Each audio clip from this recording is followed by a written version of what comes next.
परम प्रेम श्री श्री ठाकुर अनुकूलचंद्र से हस्तलिखित पवित्र सत्यानुसरण ग्रंथ पाठ अर्थ मान जस इत्यादि पाइबा आशारे मत ठाकुर सजाई मुक्त हुआ नहीं। सावधान हुआ ठुकीजीव तुम ठाकुर तो जाग्रत ना कहीं तुम केन्द्र भी नहंती ठाकुर भी नहंती फांकी देले ताही पाइब।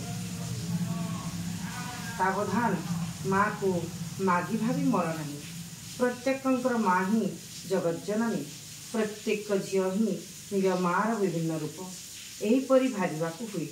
मातृभाव हृदय प्रतिष्ठित नहेले स्त्री लोक छुईवा अनुचित। जेते दूरे रही पार सेते भल।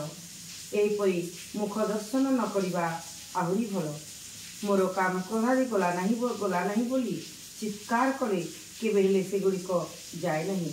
एपरि कर्म एपरि चिंता अभ्यास कर नेबाक हेबो जहिरे काम क्रोधादि गंध भी नथिब। मन जहा द्वारा से सब भूलीज। मनरे काम क्रोधादि भाव न आसिले किपरि ताहा प्रकाश पाइब। उपाय उच्चतर उदार भाव निमज्जित रहिबा। सृष्टि तत्व गणित विद्या रसायन शास्त्र इत्यादि आलोचनारे कामरीपुर दमन हुए। कामिनी कांचन संबंधी जेकोसी रकमर आलोचना ही सेप्रति आसक्ति आनी दे पाए। से सब आलोचनारू जेते दूरे रही पारिबो सेते भल। जय गुरु जय गुरु।